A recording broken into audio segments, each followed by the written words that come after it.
اور hard calls energy sector کی میں نے آپ کے سامنے رکھی ہیں. یہ قیمتیں بڑھانے سے ان کا کوئی تعلق نہیں ہے پاکستان کی کسی بھی ریفارم کا, یہ یاد رکھیے. اور آپ کی بات بالکل ٹھیک ہے. دیکھیں پولیٹیکل اکانومی جو ہے وہ بیسز ہوتی ہے اکنامک پروگریس کی, اور وہ بیسز اس لیے ہوتی ہے کہ اکنامک سرٹنٹی جو ہے وہ پولیٹیکل سرٹنٹی سے اور اس چیز سے آتی ہے کہ جو اتھارٹیز ہیں ان کا دماغ اور ان کا دل اور ان کا کام جو ہے وہ اس طرف لگا ہو کہ برنگ پروفیشنلز سرجری کریں. یہ بھی یاد رکھیے کہ اگر پاکستان فزیشین کا کام ہوتا تو بہت سے فزیشنز باہر سے آئے اور باہر سے ہم نے مدد لینے کی کوشش کی, ہم کر لیتے.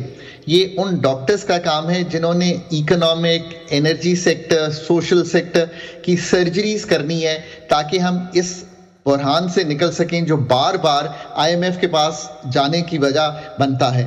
اب یہ کرنے کے لیے جو پولیٹیکل فورسز ہیں, جو اتھارٹیز ہیں, ان کو ایک پاتھ پہ تو اگری کرنا پڑے گا کہ پاکستان کا اکنامک پاتھ کیا ہوگا. اور میں کہتا ہوں کہ اس کو آئسولیٹ تو آپ تبھی کر سکتے ہیں یا انسولیٹ تو آپ تبھی کر سکتے ہیں کہ اگر آپ ایک پروفیشنلز کو یہ چیز دے دیں. ہم یہ بھی نہیں کرنا چاہتے. پولیٹیکل انسرٹنٹی جو ہے وہ پارٹ اینڈ پارسل ہے پاکستان کا. اور آپ نہ بھولیے کہ ہم کس ڈیفیکلٹ چیلنج سے ابھی کرم ایجنسی سے گزرے ہیں. ہم پہ جو چائنیز پہ جو دہشت گردی ہوتی ہے, یہ ہم اگر اتنی ڈیفیکلٹ انوائرمنٹ میں پاکستان کھڑا رہے گا تو کیسے آپ امیجن کرتے ہیں کہ جو ہم اپنے 25 کروڑ لوگ ہیں, جو ہمارے 40% بچے سٹنٹڈ ہیں, یہ چیزیں نہ بھولیں کہ ہم کہاں ہیں. ایک مشکل جغرافیہ ہے جس میں سے گزر رہے ہیں. سو یہ ساری چیزوں کو جب میں اکٹھا کرتا ہوں تو ہمیں تو پولیٹیکل میچورٹی جو ہے وہ اس حد کی چاہیے جو شاید آسان ممالک کو نہیں چاہیے ہوگی.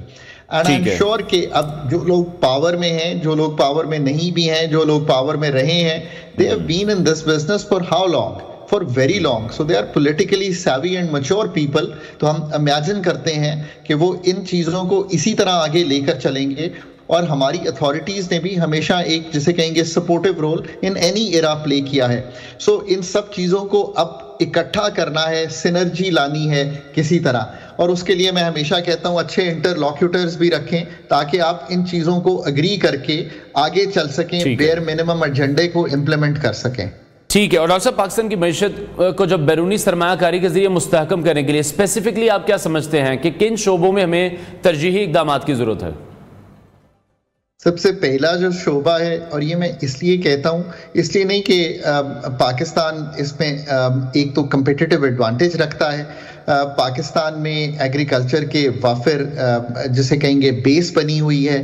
اب ہمیں اس ایگریکلچر کو میکنائز کرنا ہے, ٹیکنالوجیکل ٹرانسفر کرنی ہے, مینیجیریل ٹرانسفر کرنی ہے, اور کچھ فائنینشیلز بھی چاہیے ہوں گے. اگر آپ اپنے ایگریکلچر کی جو بیسز ہے, یعنی کہ جو ییلڈ ہے, یعنی کہ جو آپ پیداواری صلاحیت کو ٹھیک کر لیں گے تو $3-4 ارب ایکسٹرا کی ایکسپورٹ کر لیں گے, $2-3 ارب کاٹ لیں گے, تو یہ جو ایکسٹرنل کا مسئلہ ہے یہ ختم ہو جائے گا اگلے 3 سال میں. یہ میں اس لیے کہتا ہوں کہ بہت بڑا کمپیٹیٹیو ایڈوانٹیج ہے اس میں فورن investment in terms of technological transfer, اور اپنے لوگ جو کہ اپنی پیداواری صلاحیت جو ہائیسٹ ہے نا اور جو لویسٹ ہے اس کو میچ کر دیجئے. تو آپ ٹھیک ہے ڈاکٹر صاحب, وقت کی ہمارے پاس کمی ہے. بہت شکریہ ماہر معیشت ڈاکٹر خاقان نجیب ہمارے ساتھ ان کانورسیشن تھے. اور معیشت کو اگر بہتر کرنا ہے تو تمام سیاسی جماعتوں کو جو عدم استحکام اس وقت ہم پاکستان میں دیکھ رہے ہیں اس کو ختم کرنے کی ضرورت ہے. بریک لیتے ہیں ناظرین, بریک کے بعد آپ کو دوبارہ جوائن کریں گے. Welcome back to new Pakistan. اب آپ کی ملاقات کرائیں گے دنیا کی سب سے طویل اور سب سے پست قد خاتون کی پہلی ملاقات کے حوالے سے. ویڈیو سوشل میڈیا پر تیزی سے وائرل ہو گئی ہے. یہ ملاقات لندن میں ہوئی اور اس نے دنیا بھر کے لوگوں کو حیرت میں ڈال دیا. گینیز ورلڈ ریکارڈ نے بھارت کی جوتی اور ترکیہ کی رمیسا کے درمیان ہونے والی اس ملاقات کی ویڈیو شیئر کی, جس کے مناظر آپ اس وقت نیو کی اسکرین پر دیکھ رہے ہیں, جس میں دونوں خواتین چائے پیتے اور ایک ساتھ وقت گزارتے ہوئے نظر آئیں. ان دونوں کا ملاقات کے دوران ایک دوسرے کے بارے میں رد عمل بہت دلکش تھا. رمیسا نے جوتی کو دیکھتے ہوئے کہا کہ آپ بہت خوبصورت ہیں, اور جواباً جوتی نے بھی کہا کہ آپ بھی حسین ہیں. دنیا کی طویل قد خاتون رمیسا کا قد 215.16 سینٹی میٹر یعنی 7 فٹ اور 0.7 انچ ہے, اور اپنے طویل قد کی وجہ سے انہیں چلنے میں دشواری کا سامنا ہے, جس کی وجہ سے وہ ویل چیئر کی مدد لیتی ہیں. دوسری طرف جوتی بھارت سے تعلق رکھتی ہیں اور دنیا کی سب سے پست قد خاتون ہیں, جن کا قد صرف 62.8 سینٹی میٹر ہے. ان دونوں خواتین کی ملاقات جو ہے وہ واقعی ایک تاریخی موقع ہے اور گنیز ورلڈ ریکارڈ کی جانب سے اس ویڈیو کے کیپشن میں لکھا گیا کہ یہ دونوں خواتین پہلی بار ملاقات کر رہی ہیں۔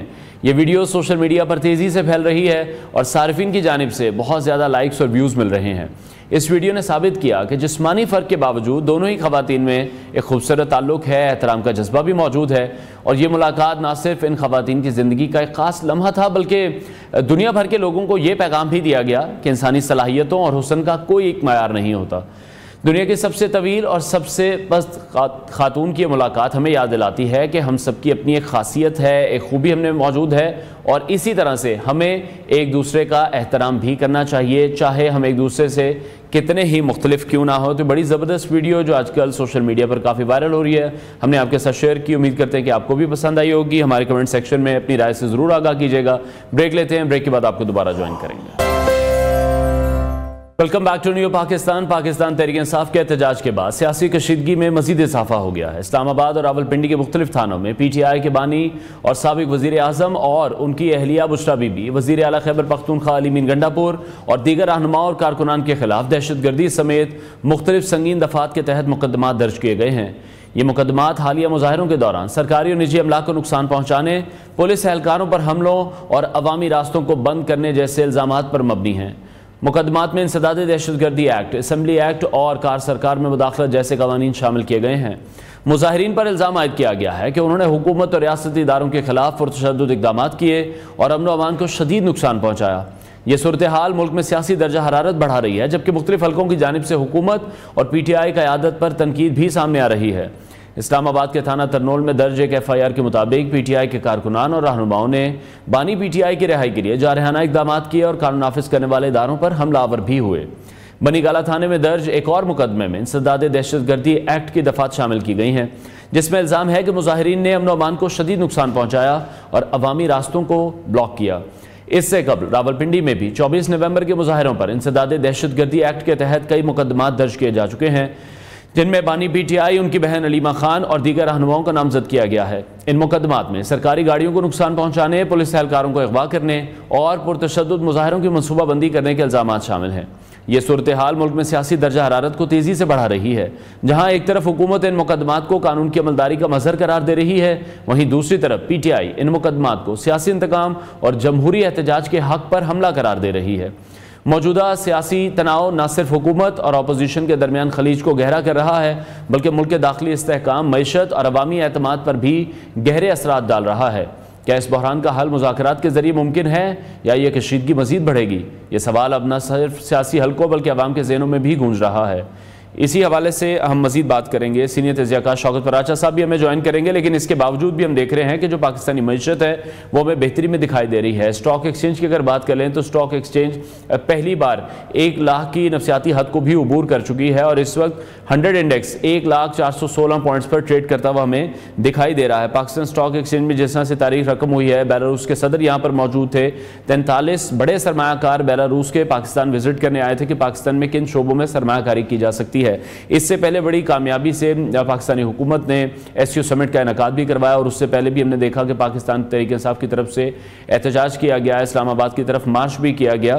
تو یہ تمام صورتحال ہے، اس کے باوجود بھی ہم دیکھ رہے ہیں کہ اگر سٹاک مارکیٹ کے حوالے سے بھی بات کی جائے تو سٹاک مارکیٹ میں بھی کافی بہتری اس وقت دکھائی دے رہی ہے۔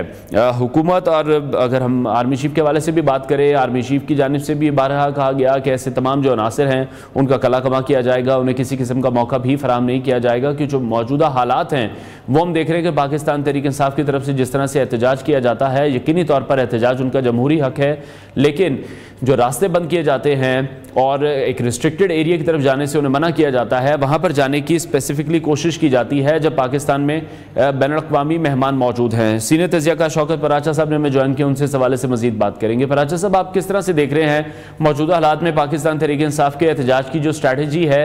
یقینی طور پر جمہوری حق ہے ان کا، لیکن جس طرح سے احتجاج پھر کیا جاتا ہے، آپ کو لگتا ہے یہ قانون شکنی کے زمرے میں ہی آتا ہے؟ دیکھیں، not from political perspective, from legal perspective تو میں اتنی بات ضرور کر سکتا ہوں کہ اسلام آباد ہائی کورٹ نے فیصلہ دیا تھا اسی 24 نومبر کے احتجاج کے خلاف فیصلہ، اور باقاعدہ طور پر لاہور ہائی کورٹ کے فیصلے میں لکھا ہوا، اسلام آباد ہائی کورٹ کے فیصلے میں لکھا ہوا تھا کہ یہ نمبر 1 دس پروٹیسٹ از ایلیگل، یہ غیر قانونی احتجاج ہے، اور حکومت کو ہدایت دی گئی تھی، آرڈر دیا گیا تھا کہ اس غیر قانونی ایکٹیویٹی کو ہر صورت میں روکا جائے، اور سٹ ان کا لفظ بھی استعمال کر کے اس فیصلے میں لکھا گیا تھا کہ سٹ ان نہ کرنے دی جائے۔ تو جب آپ یہ سوال کرتے ہیں کہ یہ غیر قانونی ہے، تو یہ تو اسلام آباد ہائی کورٹ نے فیصلہ دیا تھا کہ یہ ساری ایکٹیویٹی غیر قانونی تھی، لا قانونیت کا مظاہرہ تھا، اور اس میں ظاہر ہے پھر لا قانونیت اور غیر قانونیت میں جو نقصان ہوا وہ تو سب کا ہوا۔ ٹھیک ہے، لیکن کس طرح سے آپ دیکھ رہے ہیں جیسے بانی پی ٹی آئی اور ان کے جو رہنما ہیں ان پر مقدمات ابھی درج کیے گئے ہیں، پھر یہ سیاسی مقدمے ہی ہیں، سیاسی انتقام کے لیے آپ کیا سمجھتے ہیں؟ قانونی بنیادیں تو اس میں یقینی طور پر موجود ہیں، لیکن اس سے پہلے بھی بہت سارے کیسز ہیں، کوئی فیصلے اس پر نہیں ہو رہے ہیں، تو مقدمے پہ مقدمے ہی صرف درج ہو رہے ہیں۔ سو مچ سو کہ ہم تو بار بار کہتے ہیں کہ 9 مئی والے کیسز کے فیصلے بھی ابھی تک نہیں آئے، اور کل آپ نے وزیر اعظم پاکستان میاں شہباز شریف کی کابینہ سے خطاب والی بات سنی، وہ بھی کہہ رہے تھے کہ عدالتیں اگر 9 مئی کے کیسز کا فیصلہ کر دیتی تو شاید یہ دن دیکھنا نہ پڑتے۔ تو کیسز تو درج ہیں، کیسز پہلے سے بھی درج ہیں، لیکن اگر پہلے والے کیسز بھی یا عدالتوں نے روک رکھے ہیں یا عدالتوں نے پھر سٹے دے رکھا ہے تو پھر فیصلے کہاں سے آئیں گے؟ پھر تو یہ پولیٹیکل سٹنٹس ہی بنتے رہیں گے۔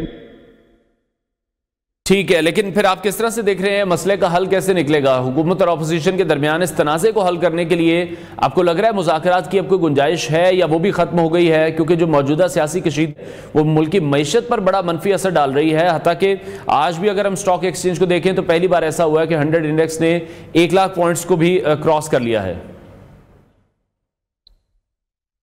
یہ تو بہت اچھی بات ہے کہ سٹاک مارکیٹ پاکستان میں بہت اچھا پرفارم کر رہی ہے، لیکن اس کی کورسپونڈنگ جو پولیٹیکل ایٹماسفیئر ہے وہ صحیح نہیں ہے۔ لیکن سوال جو آپ کہہ رہے ہیں کہ کوئی اچھا ہونے کا چانس ہے، مجھے نہیں لگتا، اور میں 2022 سے کہہ رہا ہوں، 10 اپریل جب عدم اعتماد کی آئی تھی، تحریک کامیاب ہوئی تھی آئینی طریقہ کار کے مطابق، اس وقت سے میں کہہ رہا ہوں، کیونکہ پی ٹی آئی جن حالات میں پارٹی بنی، جس طرح پی ٹی آئی کو پروموٹ کیا گیا، 2014 کے دھرنے کو سپانسر کیا گیا، تو ان کے ذہن میں یہ پالیٹکس، سیاست، رواداری، ٹھہراؤ وہ نہیں ہے۔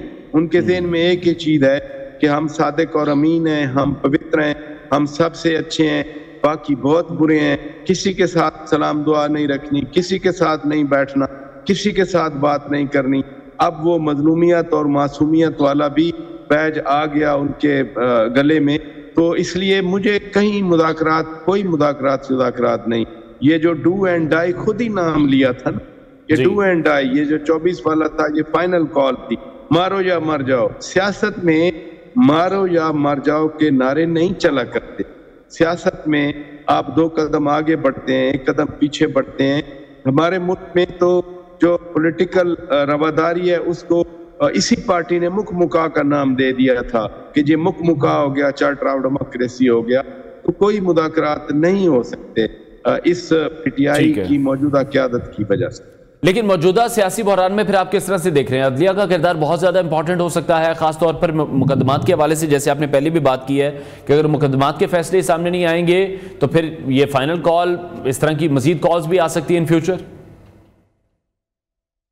سیاست عدالتوں سے سیٹل نہیں ہوتی، سیاست سیٹل ہوتی ہے ایوانوں سے، وہ چاہے یونین کونسل ہو، وہ چاہے میونسپل کمیٹی ہو، وہ میٹروپولیٹن کارپوریشن ہو، وہ صوبائی اسمبلی ہو، وہ نیشنل اسمبلی ہو، وہ سینٹ ہو۔ پولیٹکس یہاں ہوتی ہے، پولیٹکس کو یہاں سے گورن کیا جاتا ہے۔ پولیٹکس کو مثلاً لیگل موڈز ہیں، عدالت نے تو کہا کہ آپ احتجاج نہ کریں، غیر قانونی۔ کیا یہی تسلیم سر تسلیم خم ہوا جو ہم نے 24 نومبر کو دیکھا، یا وہ جو رینجر کے اوپر گاڑی چڑھا دی گئی، 4 اہلکار شہید ہو گئے، اب پی ٹی آئی کہہ رہی ہے کہ ہمارے بندے مارے گئے، اوپر سے وزیر داخلہ کہتے ہیں کہ اگر آپ کے پاس آپ کے بندے مارے گئے تو ثبوت کہاں؟ یعنی یہ ایک لا حاصل ڈیبیٹ ہے۔ وہ کہیں گے، انہوں نے دنیا بھر میں تو پھیلا دیا کہ 69 پاکستانی شہریوں پر پاکستانی ٹروپس نے فائرنگ کر کے اتنے بندے مار دی. حکومت کہہ رہی ہے کوئی ڈیڈ باڈیز تو دکھائیں کہاں پہ ڈیڈ باڈیز تھیں. سوشل میڈیا پہ عجیب سی وہ تصاویر اور ویژول چل رہے ہیں کہ کوئی بیٹھا ہوا ہے جس نے کفن پہنا ہوا ہے اور پھر وہ ٹاک کر رہا ہے بیٹھ کے. یعنی all leading to misinformation, all leading to confusion. تو جب تک یہ پولیٹیکل سیٹلمنٹ نہیں ہوتی اس وقت تک یہ نہ مذاکرات ہو سکتے ہیں نہ ڈیڈ لاک ختم ہو سکتے. ٹھیک ہے پراشا صاحب, لیکن پھر اس طرح کی جو سٹیٹمنٹس آ رہی ہیں پاکستان تحریک انصاف کے سینئر رہنما لطیف کھوسہ صاحب, وہ یہ کہہ رہے ہیں کہ تقریباً 278 لوگ ایسے ہیں جو کہ پھر یہ جو مظاہرہ تھا اس میں جاں بحق ہوئے ہیں. اسی کا تو جواب دیا وزیر داخلہ محسن نقوی صاحب نے کہ کہاں ہیں, کوئی ثبوت تو دیں. اور اوپر سے خواجہ آصف صاحب جو باتیں کر رہے ہیں, مثلا انہوں نے کھاریاں والی ایک واقعے کی بات کر دی, وہ میں نہیں بات کرنا چاہ رہا اس پہ. ساتھ ساتھ وہ کہہ رہے ہیں کہ بشرا بی بی صاحبہ جو ہیں ان کی وجہ سے یہ سارا مسئلہ بنا اور وہ کمپرومائزڈ ہیں. اوپر سے شوکت یوسف سعید صاحب سوال اٹھا رہے ہیں, جینوئن پی ٹی آئی کے وہ رکن ہیں, وہ سوال اٹھا رہے ہیں. وہ کہتے ہیں کہ ہماری قیادت کہاں تھی. تو قیادت تو اس دھرنے کی خود بشرا بیگم صاحبہ کر رہی تھی, وہ لیڈ کر رہی تھی. وہ پہلی بار ہم نے دیکھا, خان صاحب کہا کرتے تھے گھریلو خاتون ہیں, لیکن وہ پہلی بار دیکھا کنٹینر سے خطاب بھی کر رہی. تو کیا شوکت یوسف زئی صاحب ان کو لیڈر نہیں مانتے؟ یہ تو ایک تاثر ہمیں ملا نا کہ یہ دھرنا یا احتجاج تھا ہی بشرا بیگم صاحبہ کی سیاسی لانچنگ کے لیے. تو جب پی ٹی آئی کے اندر سے آواز آئی کہ ہمارے لیڈرشپ کہاں تھی مرکزی, تو کیا ان کو وہ لیڈر نہیں مان رہے؟ اور اگر ان کو لیڈر نہیں مان رہے تو پھر سوال ان کا بھی جینوئن ہے کہ باقی لیڈرز کہاں تھے؟ آج جو بیان دے رہے ہیں 200 300 400 والے, وہ خود کہاں تھے اس پورے کرائسس میں؟ جب پی ٹی آئی کے کارکن یا پی ٹی آئی کے جو بھی لیڈر باہر آ, آج علی امین خان پر بڑی تنقید ہو رہی ہے. 4 بندے نکال کے لایا تو علی امین خان ہی, باقی کہاں تھے؟ باقی کیوں نہیں لا سکے؟ یہ تو سوالات. لیکن پرچہ صاحب بندے تو وہ ہمیشہ اکٹھے کر لیتے ہیں, بندے وہ لے آتے ہیں, لیڈ انہیں کر رہے ہوتے ہیں, لیکن پھر وہ کہیں نہ کہیں غائب ہو جاتے ہیں. اس بار بھی انہوں نے کوشش کی کسی ضروری کام جانے کے لیے, لیکن پھر کارکنوں نے نہیں جانے دیا. تو نہیں گئے نا. پھر اس کا مطلب ہے کہ علی امین خان, اب یہ تو مخالفین بھی پھیلا سکتے ہیں نا کہ وہ جانا چاہ رہے, ہو سکتا ہے کوئی ضروری کام ہو سکتا ہے نہ بھی ہو. جیسے لاسٹ ٹائم اکتوبر کے فرسٹ ویک میں وہ چلے گئے تھے خیبر پختونخوا ہاؤس میں, اور ایک ویڈیو میں لوگوں کو کہہ رہے تھے کہ آپ نفل ادا کریں, اللہ کا شکر ادا کریں, آپ یہاں تک پہنچ آئیں. لیکن اتنی میسیو ایفرٹ وہ کر کے پشاور سے یہاں اسلام آباد کو پہنچتے ہیں, رائٹلی اور رانگلی. میں ان کے اس اقدام کو ڈیفینڈ یا کرٹیسائز نہیں کر رہا, لیکن باقی کہاں ہیں لوگ؟ بڑے بڑے عہدے بھی رکھے, بڑی بڑی وزارتیں بھی رکھیں, بڑے بڑے نام بھی بنائے, خان کے نام پہ انہوں نے نام بنائے اپنے, وہ کہاں ہیں؟ کیا وہ کہیں نظر آئے؟ آج ساری جو تنقید کا مرکز علی امین خان گنڈا پور ہے, لیکن وہ گنڈا پور جو پہنچا تو صحیح اسلام آباد. ٹھیک ہے. اچھا پراشا صاحب, دوسری طرف فیصل وابڈا صاحب ہے, وہ پیشن گوئیاں کافی کرتے دکھائی دیتے ہیں. کچھ پیشن گوئیاں ان کی درست بھی ثابت ہوئی تھیں, جیسے انہوں نے خونی مارچ کے حوالے سے بھی ایک بار بات کی تھی. وہ بھی کہہ رہے ہیں کہ پاکستان تحریک انصاف پر جلد ہی پابندی لگنے والی ہے. اس پر کس طرح سے رسپونڈ کریں گے, اور سیاسی جماعت پر آپ کیا سمجھتے ہیں؟ پابندیاں تو کسی صورت نہیں لگنی چاہیے. یہ پہلے بھی ایک موو آئی تھی, عطا تارڑ صاحب نے پریس کانفرنس میں بھی کی تھی. یہ اب آئینی عمل ہوگا, عدالتی عمل ہوگا. سیاست کرنا عدالتی عمل نہیں ہے, لیکن سیاسی جماعتوں کے حقوق کا تحفظ کرنا, سیاسی برکت کا کرنا, پھر سیاسی جماعتوں پہ پابندی اگر ویلڈ ایویڈنس گراؤنڈز ہیں تو پھر یہ عدالت میں بھیجا جائے گا. پارلیمان کا بھی کردار ہوگا. لیکن پاکستان میں سیاسی جماعتوں پر پابندیاں کوئی حوصلہ افزا نتائج نہیں لائیں. ایک جماعت پر پابندی لگتی ہے, وہ دوسرے نام سے رجسٹر کرا کے وہی لوگ کھڑے ہوتے ہیں. مثلا نام سیاسی جماعت کا سرگرمی کے حوالے سے اہم ہے, یا وہ سیاستدان جو سیاسی جماعت میں شامل ہوتے ہیں. نیپ تھی, نیشنل عوامی پارٹی سے عوامی نیشنل پارٹی بن گئی. اسی طرح سے یہ پرانی بات ہے. بات یہ ہے کہ وہ لوگ جن کی وجہ سے ایک سیاسی جماعت پر پابندی لگ رہی ہے, کیا وہ دوسری جماعت میں بھی ایکسیپٹیبل ہیں؟ نام تبدیل کر کے مولانا فضل الرحمان صاحب نے اب تو آفر کر دی ہے نا کہ میرے ساتھ رابطہ کریں, PTI والے تو پھر میں ان کو سمجھاؤں گا, راستہ دکھاؤں گا.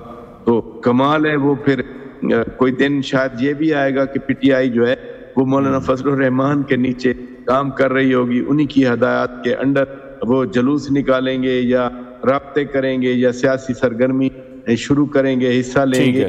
یہ بھی ایک پاکستان کی سیاست میں نیا اینگل ہو.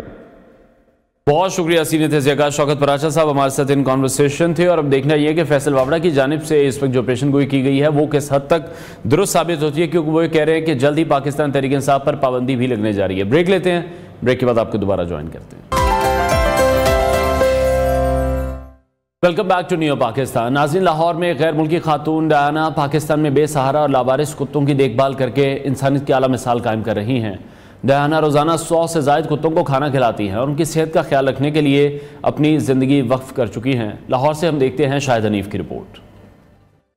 جی, ظفر علی روڈ پر موجود ہوں اور اسی روڈ سے گزر رہے تھے کہ رائٹ سائڈ پہ دیکھا تو ایک خاتون جو ہے فارنر لگ رہی ہیں اور کتوں سے جو ہے پیار کرتے ہوئے نظر آ رہی ہیں, جبکہ آوارہ کتوں کو یہاں پہ جو ہے ضلع انتظامیہ کی جانب سے پکڑ لیا جاتا ہے تاکہ کسی کو کاٹے نہ. ان کا یہ کہنا ہے کہ میں یہاں پہ جو گوشت ڈالتی ہوں ڈیلی 100+ کتوں کو, تو کیا ان کا مقصد ہے, ان سے جانتے ہیں. جی السلام علیکم. وعلیکم السلام. اچھا, مجھے بتائیے گا کیا کر رہی ہیں آپ, یعنی کہ ان کو گوشت ڈالتی ہیں اور پیار کر رہی ہیں, ایم کیا ہے, کتنے کتوں کو ڈیلی آپ جو ہے وہ کھانا کھلاتی ہیں؟ پہلے میں نے 2 کتوں سے شروع کیا تھا, ابھی 100 کتا ہو گیا, اس میں سے 25 پاپیز میں کوشش کر رہی ہوں کہ ان کے فیڈ کر سکوں. اوکے, تو یہ کب سے آپ نے شروع کیا ہے؟ 2 سال ہو گیا. اچھا لگتا ہے یعنی کہ آپ اتنے زیادہ کر رہی ہیں, لیکن حکومت کی جانب سے یہاں پہ ضلع انتظامیہ کی جانب سے ان کو پکڑا جاتا ہے کیونکہ یہ کسی کو کاٹے نہ. تو ایسا کیا کوئی اویئرنیس کے لیے میسیج دیں کہ ان کی حفاظت بھی ہو سکے, کس طرح جو گورنمنٹ ان کو؟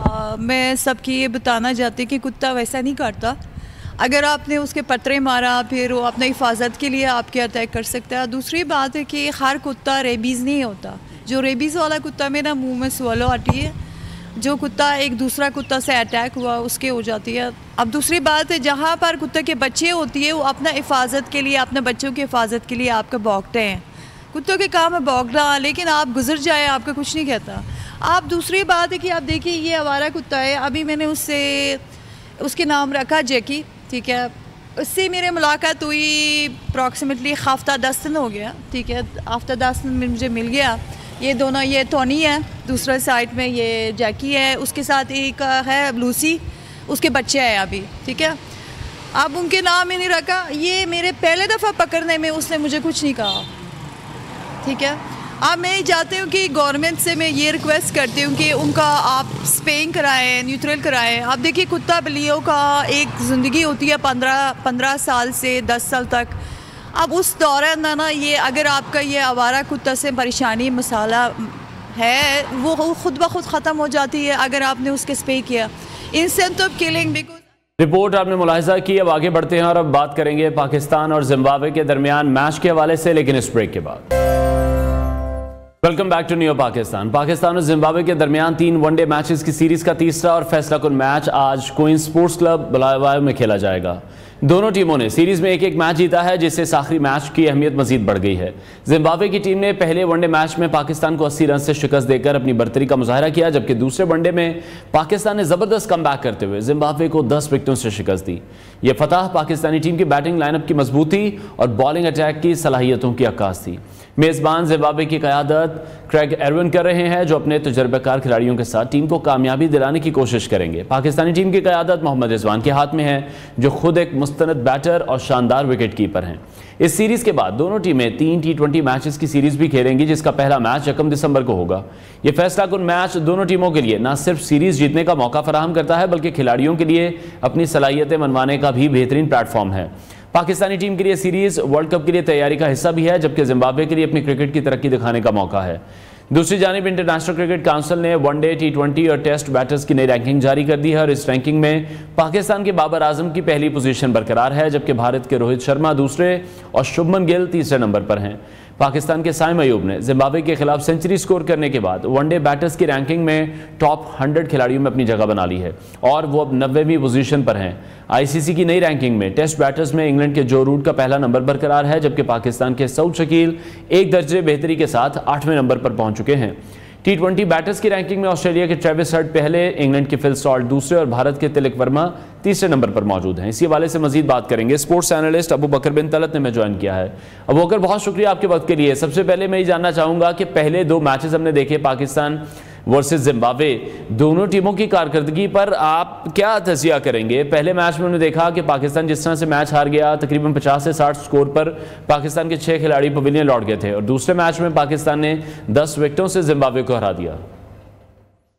انوار، تھینک یو سو مچ۔ دیکھیں، اگر اس سیریز کی بات کی جائے جو پاکستان ٹور کر رہا ہے زمبابوے کا، تو اگر سیریز اس ٹائم 2 میچز کے بعد 1 ایچ ہے تو ڈیفینیٹلی یہ زمبابوے کو ایج ہے، کیونکہ اگر رینکنگز کی بھی بات کی جائے اور آن پیپر بھی بات کی جائے تو پاکستان کو یہ سیریز وائٹ واش کرنی چاہیے تھی۔ لیکن بڑا ہی سیٹ بیک ہے پاکستان کے لیے کہ ہم نے دیکھا کہ ریسنٹ پاسٹ میں بھی کہ پاکستان جب بھی زمبابوے کا ٹور کرتا ہے تو اس کو سٹرگل کرنی پڑتی ہے۔ ہم نے دیکھا کہ لاسٹ ٹائم 2018 میں انڈر دا کیپٹنسی آف سرفراز احمد بڑی کنونسنگ ون تھی پاکستان کی، لیکن اس کے علاوہ جب بھی پاکستان نے زمبابوے کا ٹور کیا تو پاکستان کو پرابلمز فیس کرنی پئی۔ یہاں پر آپ شاید اس بات کو بھی کوشچن کر سکتے ہیں کہ اگر اس کے بعد آپ نے ساؤتھ افریقہ کا ٹور کرنا تھا اور اس کے بعد چیمپئنز ٹرافی ڈیو ہے، تو کیا ہمیں اس سیریز میں اتنے زیادہ ایکسپیریمنٹس کرنے تھے یا نہیں کرنے تھے؟ اور ساتھ ہی ساتھ ہم نے دیکھا کہ اس پریکٹس سیشن کے دوران بغیر کھیلے پاکستان کے جو 2 بالرز ہیں احمد دانیال اور سرفراز دانی، شاہنواز دانی جو ہیں وہ انجرڈ ہو گئے اور ان کو واپس پاکستان بلا لیا گیا۔ ان کی جگہ ریپلیسمنٹ بھی بھیج دی گئی ہے، عباس افریدی اور جانداد خان۔ تو آپ یہاں سے اندازہ لگائیں کہ ہم نے جو نیا بنچ بھیجا تھا، نئے جو پلیئرز بھیجے تھے، وہ ابھی سے ہی انجری کا شکار ہیں۔ تو پاکستان کے لیے یہ ضرور جو ہے نا بیلز جو ہے وہ رنگنگ سچویشن میں چلی گئی ہیں کہ پاکستان نے یہ اگر ایکسپیریمنٹ اس لیے کیا تھا کہ یہاں سے ہم وہ پول آف پلیئرز نکال سکیں جو پاکستان کی بہتر ریپلیسمنٹ ہو سکے، تو شاید وہ کوشچن آنسر ہوتا ہوا نظر نہیں آ رہا۔ تو اگر تیسرا میچ اب پاکستان کا زمبابوے سیریز کے اگینسٹ بھی اتنا امپورٹنٹ ہو گیا کہ پاکستان نے سیریز جیتنی ہے، تو ڈیفینیٹلی بہت سارے باکسز ہیں جن کو پاکستان نے ابھی ٹک کرنا ہے۔ اور اس کے بعد اگر آپ نے ساؤتھ افریقہ جانا ہے تو پاکستان کو تیسرا میچ بھی بہت کنونسنگلی جیتنا پڑے گا کانفیڈنس گین کرنے کے لیے۔ ٹھیک ہے، لیکن اب وہ زمبابوے نے جس طرح سے پہلے میچ میں پاکستان کے خلاف فتح حاصل کی تھی تو ایسا لگ رہا تھا کہ پاکستان کے لیے بڑی مشکل ہوگی، لیکن پھر دوسرے میچ میں وہ خود ایک بڑی شکست کا شکار ہوئے۔ اب آپ کے خیال میں یہ جو تیسرا میچ ہے فیصلہ کن میچ، زمبابوے کی ٹیم کے لیے کیا چیلنجز ہوں گے؟ دیکھیں، زمبابوے کے لیے تو شاید نتھنگ ٹو لوز والی سچویشن ہے۔ زمبابوے جائے گا آل گنز بلیزنگ جائے گا اور وہ چاہے گا کہ یہ ہسٹورک ون پاکستان کو ہرا کر کرے، لیکن پاکستان کے لیے زیادہ امپورٹنٹ اس لیے ہے کہ جیسا کہ ہم نے کہا کہ ساؤتھ افریقہ کے بڑے سیزن سے پہلے یہ ایک ہی سیریز تھی پاکستان کی، اور کمپیریٹیولی اگر دیکھا جائے تو جو کلائمیٹ ہے، کنڈیشنز ہیں، وہ کافی حد تک ملتی ہیں، اور پاکستان کو چاہیے کہ بہت کنونسنگ تیسرے میچ میں بھی جیتے۔ اس کا ریزن یہ ہے کہ یہ مومنٹم جب تک گین نہیں ہوگا، پاکستان کے ڈریسنگ روم میں کانفیڈنس نہیں ہوگا، تو پاکستان کے لیے پرابلم ہو سکتی ہیں۔ لیکن ہم نے پہلے میچ میں دیکھا کہ دوسرے میچ میں ہمیں پلاننگ میں کلیئرٹی نظر آئی، ابرار احمد کو ہم نے انکلوڈ کیا، ہمیں نظر آیا کہ ہم کو اڈاپٹ کر رہے ہیں، ہم نے سپن سے اٹیک کرنا ہے، اور وہی ہوا، اور زمبابوے اس پہ ٹاپل ہو گیا۔ لیکن پہلے میچ میں ہم نے دیکھا کہ ہم کنفیوزڈ لگ رہے تھے، ہمیں آئیڈیا نہیں تھا۔ ہم نے عامر جمال کو نئی بال دی، آلدو عامر جمال جو نئی بال کے بالر نہیں ہے، تو ہم نے دیکھا ان کی لائن اور لینتھ میں اتنا کنٹرول بھی نہیں تھا۔ آلدو پاکستان نے کوئی اتنا زیادہ سکور نہیں بنانے دیا، لیکن ہماری بیٹنگ جو ہے وہ بالکل ایکسپوز ہوگی پہلے میچ میں، تو یہ پاکستان کے لیے بہت کنسرننگ تھا۔ آپ نے دیکھا کہ بارش کی وجہ سے ڈکورٹ لوئس میتھڈ کے تحت پاکستان اگر ہارا، لیکن وہ اگر میچ پورا بھی ہوتا تو پاکستان اس سچویشن میں تھی کہ پاکستان شاید وہ نہ جیت سکتا۔ 60 آؤٹ پہ 6 آؤٹ ہو چکے تھے پاکستان کے۔ تو تیسرے میچ میں بھی پاکستان کو اپنی اسٹرینتھ پہ جانا چاہیے، زمبابوے کی ویکنیسز پہ جانا چاہیے، اسپن کے ساتھ ہی اٹیک کرنا چاہیے، سیم وینیو پہ چونکہ میچ ہے تو پاکستان کو اتنی زیادہ کنفیوژن نہیں ہونی چاہیے۔ اور دوسرے میچ کے بعد آپ یہ کہہ سکتے ہیں کہ پاکستان آرام سے تیسرا میچ جیت کے سیریز بھی جیتے گا، اور اس کے بعد دیکھتے ہیں T20 میں پاکستان کی ایکسپیریمنٹس کو اڈاپٹ انشاءاللہ۔ ٹھیک ہے، اچھا اب آپ کس طرح سے رضوان کی جو کیپٹنسی ہے اس کو کس طرح سے ریٹ کریں گے؟ سب سے ایکسپیرینس پلیئر اس وقت ٹیم میں وہی ہیں، فیصلہ کن میچ ہے، ان کا جو رول ہے وہ بڑا امپورٹنٹ ہوگا۔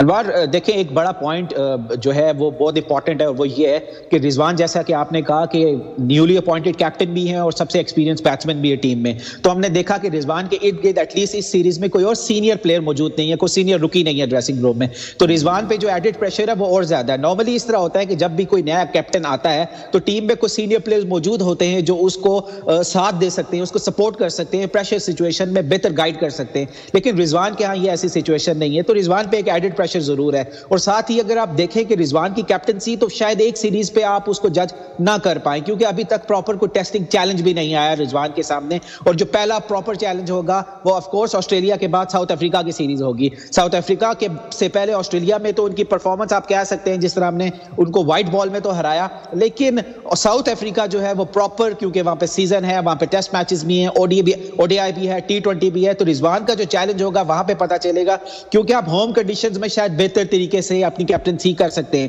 لیکن جب آپ اوورسیز جاتے ہیں اسپیشلی سینا کنڈیشنز میں تو وہاں پہ آپ کی جو ہے کیپٹنسی چیلنج ہوتی ہے. آپ ہسٹوریکلی بھی دیکھیں کہ پاکستان کے بڑے بڑے لیجنڈری کیپٹنز گزرے, بڑی بڑی اسٹرانگ ٹیمز گزری, لیکن وہ ساؤتھ افریقہ اور آسٹریلیا میں جا کے شاید اس طرح پرفارم نہیں کر پائی جس طرح وہ باقی ایشین کنڈیشنز میں کرتی تھی. تو اب دیکھنا یہ ہے کہ رضوان اپنی اس کیپٹنسی کو کس طرح پروو کرتے ہیں, اسٹیٹمنٹ کیسے دیتے ہیں. لیکن ہم نے اگر آپ ڈومیسٹک کی بات کریں یا پاکستان کی اس سیٹ اپ کی بات کریں جہاں پہ رضوان پی ایس ایل میں کیپٹنسی کر چکے ہیں, تو شاید رضوان کے اندر وہ لیڈرشپ کوالٹیز ضرور موجود ہیں جو ٹیم کو جیل ان کرنے میں, ون یونٹ کرنے میں بہت اچھا رول پلے کر سکتی ہیں. ٹھیک ہے. اچھا, پاکستان کے جو ینگسٹرز ہیں انہوں نے بھی سیریز میں اپنی موجودگی کا احساس تو دلایا. آپ نے ابرار کا بھی ذکر کیا جس طرح سے انہیں چانس ملا ہے, انہوں نے بھی کھیل کر دکھایا ہے. سائم ایوب ہیں, وہ بھی ہم دیکھ رہے ہیں کہ اب کسی نہ کسی طرح اچھے طریقے سے پرفارم کرتے دکھا رہے ہیں. پچھلے میچ میں انہی کی پرفارمنس کی بدولت پاکستانی میچ ایک بڑے مارجن سے بھی جیتا ہے. ان نئے کھلاڑیوں کی کارکردگی پر آپ کا کیا تجزیہ ہے؟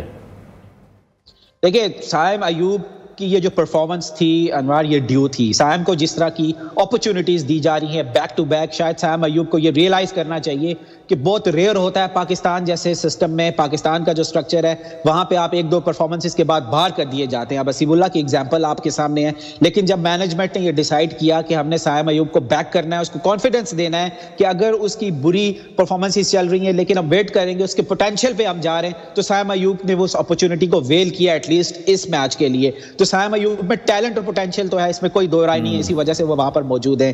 لیکن اس کے علاوہ ابرار احمد کی بات کی جائے تو شاید وائٹ بال میں ابرار احمد کو بہت پہلے چانس دے دینا چاہیے تھا. ایسا لگتا ہے کہ ان کی جو سٹائل آف سپن بالنگ ہے وہ ریڈ بال سے زیادہ وائٹ بال میں افیکٹو ہو سکتی ہے. آخری دو سیریز اگر آپ ان کی ریڈ بال کی اٹھا کے دیکھ لیں تو وہ اتنے سکسیسفل نہیں ہوئے, لیکن جس طرح کی وہ بالنگ کرتے ہیں وائٹ بال میں, کیونکہ آگے ٹیم چارج کرنے کا بھی چانس لیتی ہے تو وکٹس لینے کی آپشن زیادہ ہوتی ہے. اور اسپیشلی جو زمبابوے کی یہ بلوائے کی وکٹ تھی یہاں پہ, تو ابرار احمد کے لیے یہ بالکل بلیسنگ ان ڈسگائز والی بات ہوگی. ان کو بہت اس وکٹ نے گرپ بھی کیا, اور ابرار کے لیے شاید آلموسٹ اگر وہ کیچ ڈراپ نہ ہوتا تو پہلے پاکستانی سپنر بن جاتے جو اپنے ڈیبیو میچ میں ہی فائفر لے چکے تھے. آلدو 4 وکٹس انہوں نے لی, ان کو کریڈٹ جاتا ہے کہ بہت اچھی بالنگ رہی ان کی. ٹھیک ہے. اچھا, ون ڈے سیریز کے بعد آنے والی جو T20 سیریز ہے اس کے لیے دونوں ٹیموں کی تیاریوں کو کس طرح سے دیکھ رہے ہیں آپ؟